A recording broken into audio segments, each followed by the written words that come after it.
In the middle of the South China Sea lies a scattering of reefs, rocks, and tiny islands.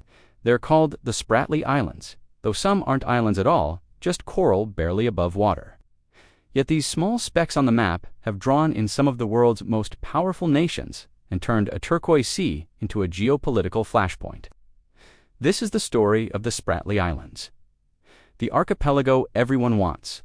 To really understand the Spratlys, we need to start with a little geography.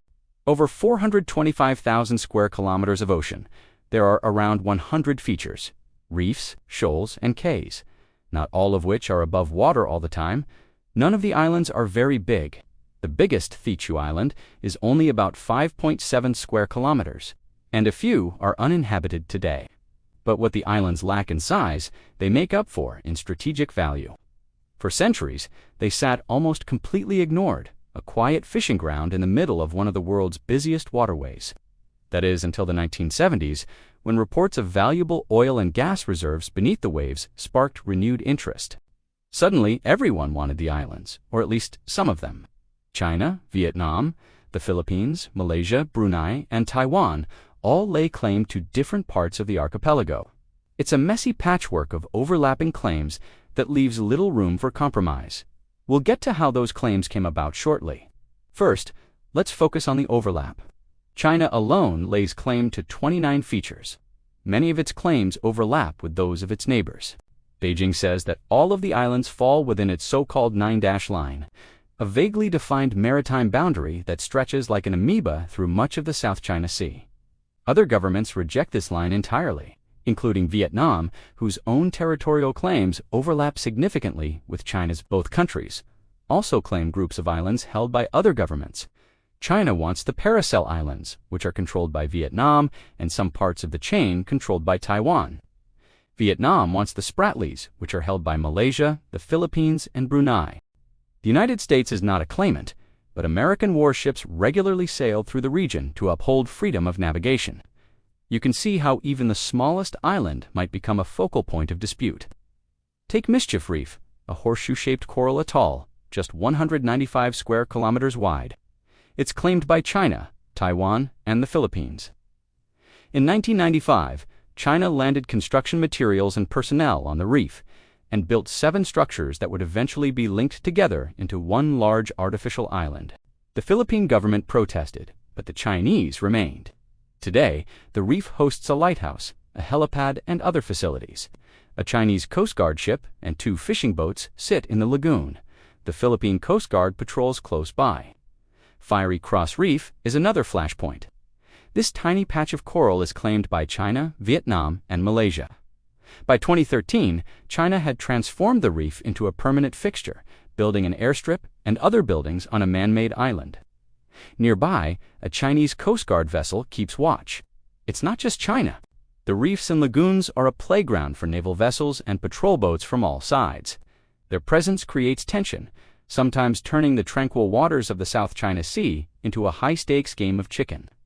On January 2014, for example, a Philippine Navy ship accused a Chinese Coast Guard vessel of ramming it near the Second Thomas Shoal.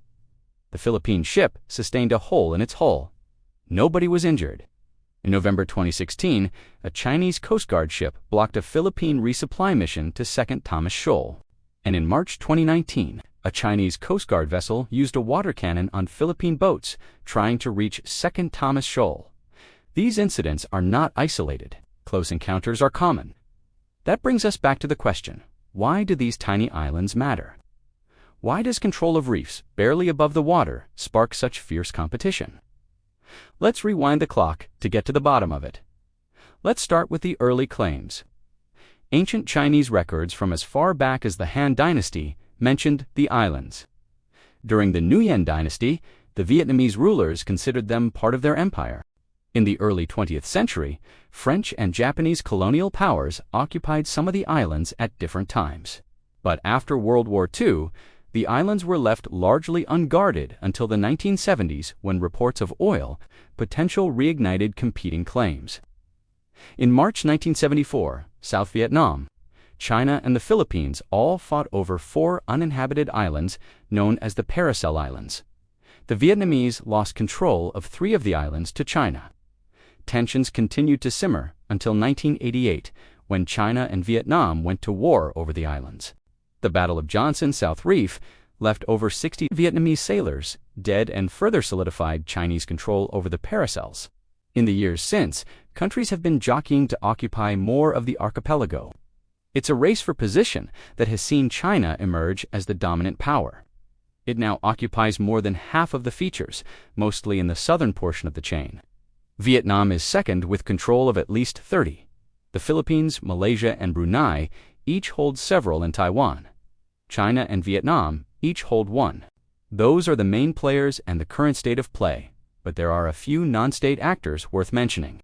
The most notable is, of course, the people who live and work in the region. Fishermen have sailed the South China Sea for centuries, but today, many of them are caught in the crossfire. In recent years, fishermen say Chinese Coast Guard ships have threatened them, damaged their boats, and confiscated their catch. They describe the area as a militarized ocean where they are constantly under threat. So that's the layout of the land and the history of the Spratlys. Now we have to talk about one critical piece of the puzzle. Before we get into that, if you're enjoying this video, please consider liking and subscribing.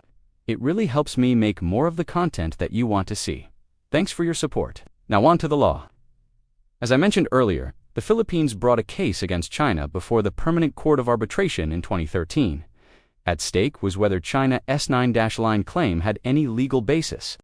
The case was brought under the United Nations Convention on the Law of the Sea, or UNCLOS, which sets out rules for how coastal states can claim territory and resources.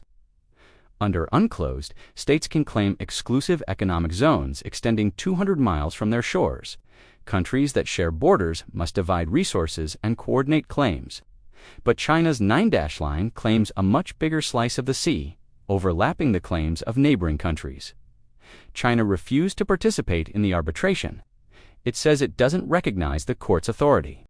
In July 2016, the court ruled that China's claim had no legal basis and that it had violated Philippine sovereign rights. China rejected the ruling. Construction continued, and the dispute remains unresolved. The situation is fluid, and it could easily boil over. The potential consequences are serious. If fighting breaks out, innocent fishermen won't be safe. Vital shipping lanes could be disrupted. Regional stability would be put at risk. Today, the Spratlys host garrisons from half a dozen countries. China has the largest presence. It controls 7 reefs and islands. Vietnam is second, with dozens of small outposts. The Philippines, Malaysia, and Taiwan each hold several features, and Brunei controls 3. Despite the constant military presence, nobody wants to start a fight, but the chances of conflict are always present. There are too many players, too many emotions, and too much at stake. China sees the islands as crucial to its national security, allowing it to project power through the region. For Vietnam, controlling the islands is a matter of sovereignty and prestige. The Philippines and other claimants see the islands as a way to defend their sovereign rights and secure their exclusive economic zones. Today, the situation is more stable than it has been in decades, but even minor incidents can raise concerns about conflict.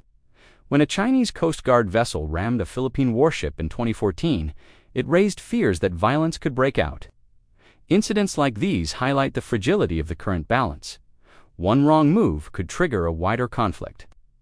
Despite all the turmoil, life goes on. Life carries on as it always has for the fishermen who brave the waters and for the soldiers who keep a constant watch. They are the faces of the Spratly Islands, an archipelago that may be small in size, but looms large on the map of geopolitics. What do you think will happen next? Let me know in the shorts comments. If you enjoyed this episode, please hit the like button and subscribe for more content.